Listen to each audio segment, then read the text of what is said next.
much. So I cannot follow Sydney's talk without saying my mom is here too. And I love you so much and so grateful for you. Thank you for all you do. So in preparation to give this speech, I decided that it would be a really great idea for me to log on to the Facebook Walk the Talk page and take a look at some of the videos from the past presentations that I hadn't had the pleasure to see in person. And I thought I could really learn from them, and I did. And I watched them, and I felt myself inspired and in awe of their presence, of their speaking ability. And at the same time that I was feeling all of these really great feelings for them, I started to feel something really old in me start to rise up. And that feeling was feeling inadequate. I felt as if perhaps I didn't really belong up here on the stage. I felt perhaps I didn't measure up, and that I just really wasn't good enough. Now, this is really old stuff for me. Back before I became mindful of this stuff really, really ran my life. There is no way I would have been up here doing this. Once I became mindful of the stuff, however, though, I did a lot of work to really dig in there and uncover what that stuff was all about for me and did a lot of healing work around it. And I'm just so blessed that mindfulness helped lead me to the place where I can be here this evening. So I'm mostly free of that stuff. I don't feel it much anymore at all, except when I'm doing something that's getting ready to expand me beyond my current comfort zone. So this opportunity has really brought up some of my stuff. So I had this awareness, I had this stuff rising up in me. But I decided, you know what?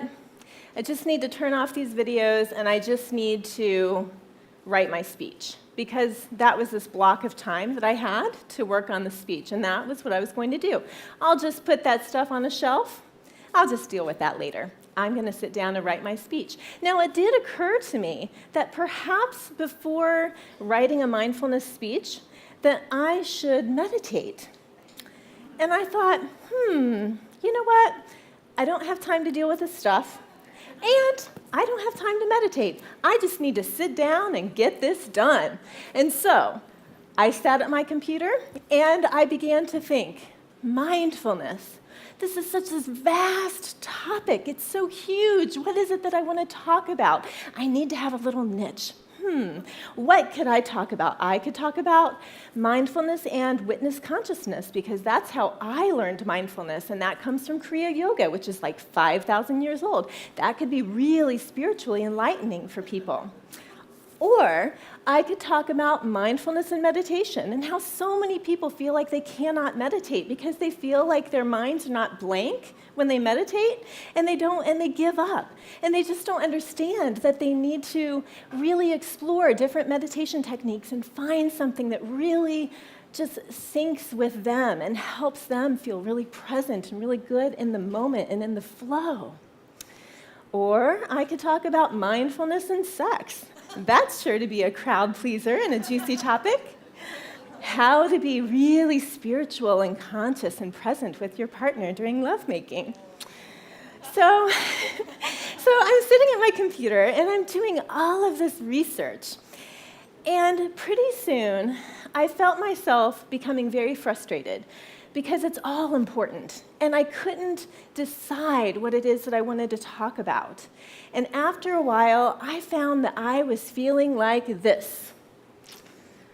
Can anyone relate to this image? Yes, I know you can, because we have all been there. We have all found ourselves stirring in all this mind chatter and just not knowing what direction to go. And once I figured out that I was like this, I knew that there was one thing that I needed to do. And that thing is, that's right, I needed to let that shit go. I love this. Great, I needed to let that shit go, right? Easier said than done.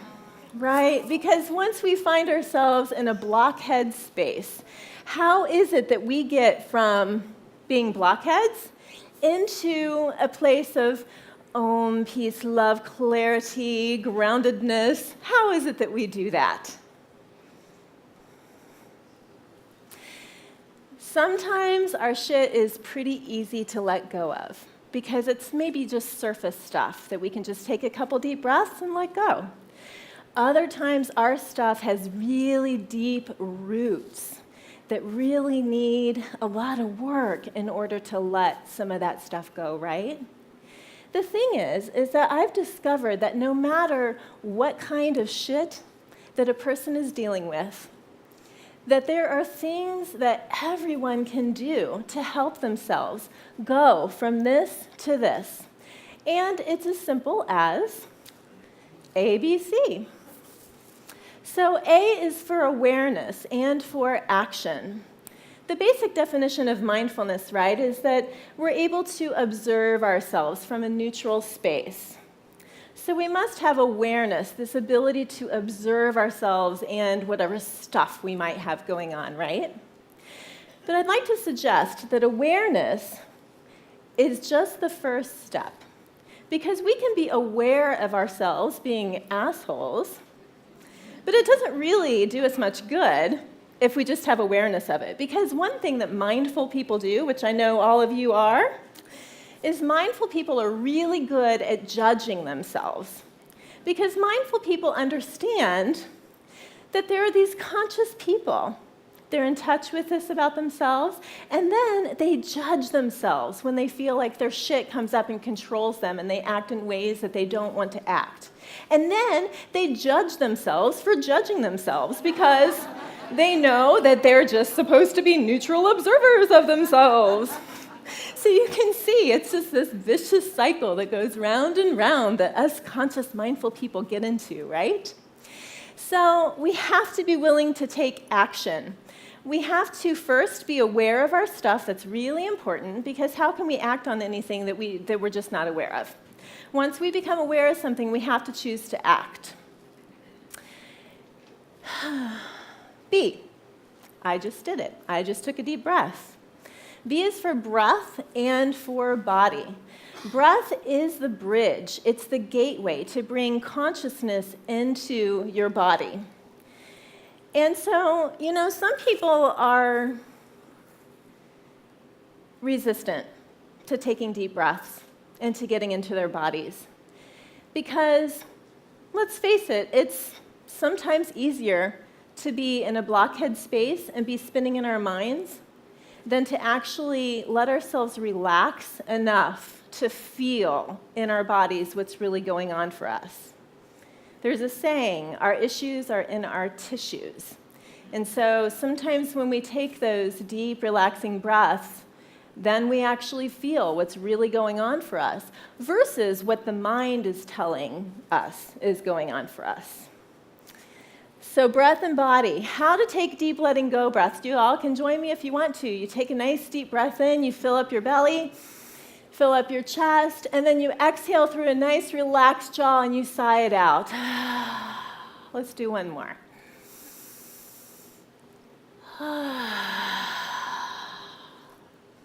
Body. Exercising, yoga, taking a walk in nature, dancing, whatever works for you to get grounded. Taking deep breaths and getting grounded in the body are ways that you can help yourself get to see. See is for clarity and for conscious choice.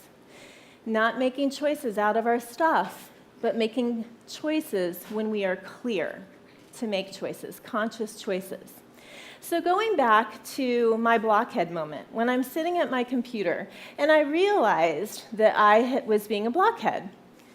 And I was so close to emailing these walk the talk guys and telling them, you know what, I am so sorry, I apologize, but please give my spot to someone else. I am not prepared to do this. But I knew awareness told me that that would be a fear-based choice, and I was going to choose to not take action out of my fear. So what I chose to do instead was I chose to push myself away from my desk and my computer because I knew that that was adding to my anxiety. And I decided to get into my breath and into my body by walking around my room. And I start to take some deep, long breaths. And I start shaking my body all about. And I just start releasing all my tension out of my body. I just start breathing it out. I'm so, right? And so I'm doing this, and then I just become aware of feeling really frustrated and just start feeling really angry at myself. And I know that needs to be expressed, and I need to bring words to it. And so I'm just like, damn it, Laura, why the hell are you doing this to yourself? You're too busy for this. Why are you making yourself do this? And I just know that this energy needs to be released and let go of it. So I just go to my bed and like,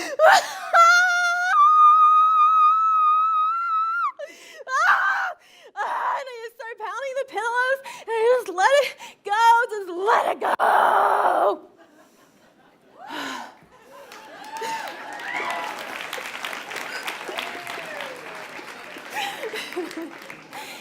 The thing is, people are so scared of their so-called negative emotions.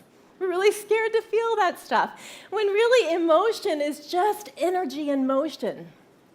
And when we don't express it, and we're not willing to feel it, and we push it down, it stagnates, and it becomes this putrid, icky mess that turns into like self-sabotaging behaviors, or all of a sudden we're not as patient or loving with our loved ones, or we're acting in ways that we don't want to act in the world. When really, if we just can love ourselves enough to give ourselves the space to process some of that emotion and just let it go, we feel so much better. And so, after I did my little thing, I go to my bed, lay back on my bed, hand over the belly, hand over the heart, and I start to bring myself love, grace, understanding, peace, assurance. Laura, it's okay. You're doing the best you can. You've got a lot going on. Take some deep breaths in my self-love. Do some of my tantric breath work and meditation, which are the meditation tools that work for me.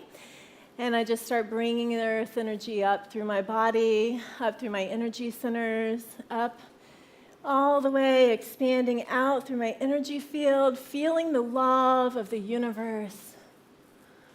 And then I can just be.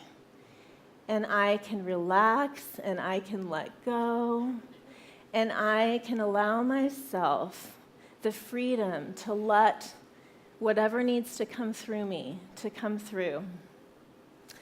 Later on that evening, I was sitting at the dinner table with my husband, Michael, who is also here this evening, and I saw a mug on the table that he had given me for my birthday.